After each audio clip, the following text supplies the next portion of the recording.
Okay, I got a question on Instagram. It said, "Hi, I've been enjoying your YouTube videos and I have a question.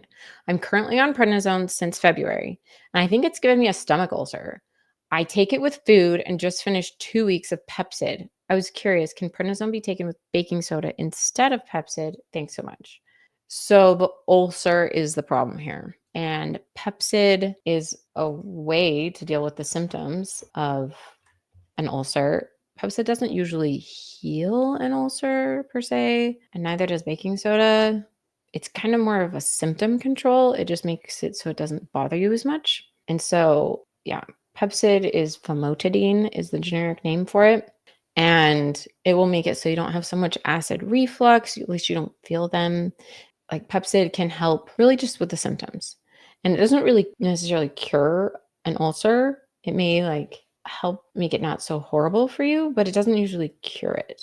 And then a baking soda has been shown in combination with different kind of medication to help improve healing. So I'm assuming that's why you're taking it. The medications that are most effective for ulcers would be proton pump inhibitors like pantoprazole, which is Protonix, or Nexium, the purple pill, or omeprazole, anything that ends in prazole. And you can get them over the counter at the pharmacy now. When I was first being trained as a pharmacist, they were all prescription and they were the popular Ps, very expensive brand name drugs. And now you can get them over the counter.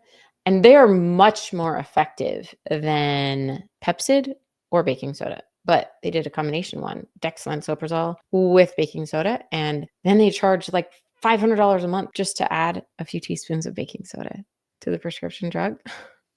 And it's like, that is so ridiculous to charge 100 times more for a medication because you added some baking soda that you can buy in the grocery store for like $2 for a whole box. I mean, just guys, think about how ridiculous that is. Oh, the world we live in. The ability for drug manufacturers to be able to add baking soda to a prescription medication to like lengthen their patent is just mind-blowing. So frustrating to me. Anyway, so yes, what I'm trying to say is Pepcid or baking soda or pantoprazole or any other prazole can be taken with prednisone. That should be fine. The short answer is yes. Go ahead and do that. That's a good strategy. And if you're the kind of person who is taking prednisone and you have a history of getting ulcers, you should just take pantoprazole or Nexium or whatever along with prednisone. Like that should just be what you take. You take the prednisone and the Nexium all at once. Like just do it. Don't let the prednisone lead to an increased risk for ulcers for you.